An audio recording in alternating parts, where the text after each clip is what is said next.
نبی اکرم صلی اللہ علیہ وسلم کا ارشاد ہے کہ جو شخص حلال کی کمائی سے ایک کھجور کے برابر صدقہ کرتا ہے، اللہ تعالی حلال کی کمائی کا صدقہ قبول فرماتا ہے۔ اللہ تعالیٰ اسے اپنی برکت سے قبول فرما لیتا ہے، پھر اس کی صاحب صدقہ کے لیے پرورش کرتا ہے جیسے تم اپنے بچھڑوں کی پرورش کرتے ہو، یہاں تک کہ وہ صدقہ پہاڑ کے برابر ہو جاتا ہے۔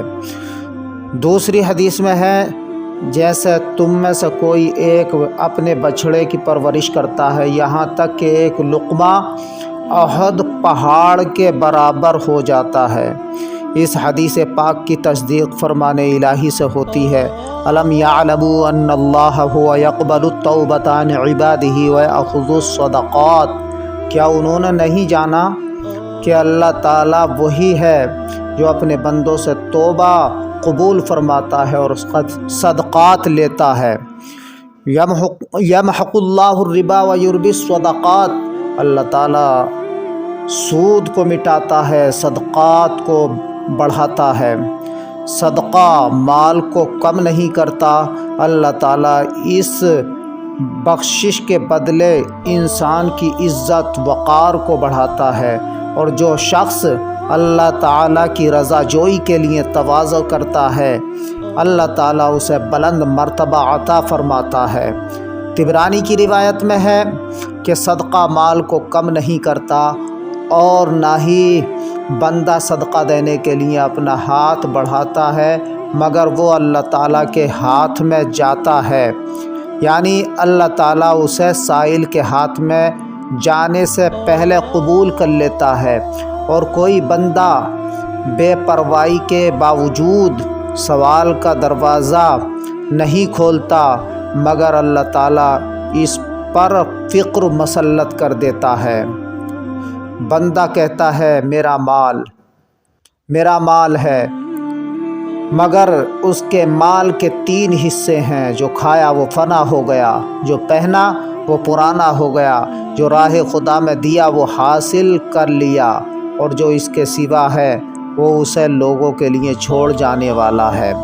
حدیث شریف میں ہے، تم میں سے کوئی ایک ایسا نہیں ہے مگر اللہ تعالیٰ بغیر کسی ترجمان کے اس سے گفتگو فرمائے گا۔ آدمی اپنی دائیں طرف دیکھے گا تو اسے وہی کچھ نظر آئے گا جو اس نے آگے بھیجا ہے، اور بائیں طرف وہی کچھ دیکھے گا جو اس نے آگے بھیجا ہے، اور اپنے سامنے دیکھے گا تو اسے مقابل میں آگ نظر آئے گی۔ پس تم اس آگ سے بچو، اگرچہ کھجور کا ایک ٹکڑا ہی راہ خدا میں دے کر بچ سکو۔ حدیث شریف میں ہے کہ اپنے چہروں کو آگ سے بچاؤ، اگرچہ کھجور کے ایک ٹکڑے ہی سے کیوں نہ ہو۔ حضور صلی اللہ علیہ وسلم فرماتے ہیں کہ صدقہ گناہوں کو اس طرح مٹا دیتا ہے جیسے پانی آگ کو بجھا دیتا ہے۔ آپ نے فرمایا، اے کعب بن عجرہ، جنت میں وہ خون اور گوشت نہیں جائے گا جو حرام ذریعے سے حاصل کردہ مال سے پھلا پھولا ہو۔ اے کعب بن عجرہ، لوگ جانے والے ہیں، بعض جانے والے اپنے نفس کو رہائی دینے والے ہیں اور بعض اسے ہلاک کرنے والے ہیں۔ اے کعب بن عجرہ، نماز نزدیکی ہے، روزہ ڈھال ہے، صدقہ گناہوں کو اس طرح دور کر دیتا ہے جیسے چکنے پتھر سے کائی اتر جاتی ہے۔ ایک روایت میں ہے کہ جیسے پانی آگ کو بجھا دیتا ہے۔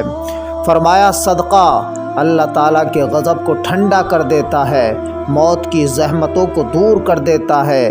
ایک روایت میں ہے کہ اللہ تعالیٰ صدقے کے بدلے ناگوار موت کو 70 دروازے بند کر دیتا ہے، ناگوار موت کے 70 دروازے بند کر دیتا ہے۔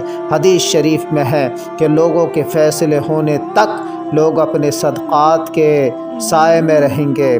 دوسری روایت میں ہے کہ کوئی آدمی صدقے کی چیز نہیں نکالتا مگر اسے 70 شیطانوں کے جبڑوں سے جدا کرتا ہے۔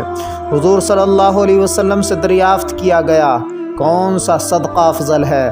تو آپ نے فرمایا، کم حیثیت شخص کا کوشش سے خرچ کرنا اور اپنے اہل و عیال سے اس کی ابتدا کرنا۔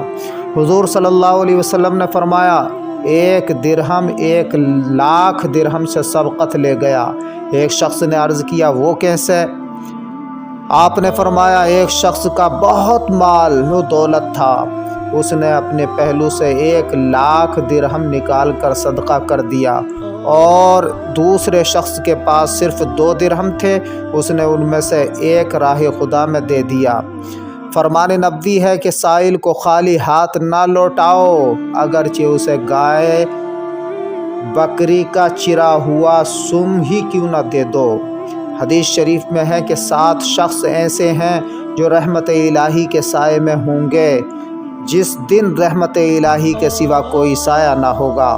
ان میں سے ایک وہ ہے جس نے انتہائی رازداری سے راہ خدا میں خرچ کیا، یہاں تک کہ اس کے بائیں ہاتھ کو پتہ نہ چلا کہ دائیں ہاتھ نے کیا خرچ کیا۔ نیکی کے راستے یہ ہیں: بری جگہ سے بچو، پوشیدہ صدقہ اللہ کے غضب کو ٹھنڈا کر دیتا ہے، صلہ رحمی زندگی بڑھاتی ہے۔ طبرانی کی روایت میں ہے کہ نیک کام بری جگہوں سے بچنا اور خفیہ صدقہ اللہ کے غضب کو ٹھنڈا کر دیتا ہے اور صلہ رحمی زندگی بڑھاتی ہے، اور ہر اچھا کام صدقہ ہے۔ دنیا میں اچھے کام کرنے والے آخرت میں اچھے کام کرنے والوں کے ساتھ ہوں گے، اور جنت میں سب سے پہلا بھلائی کرنے والے داخل ہوں گے۔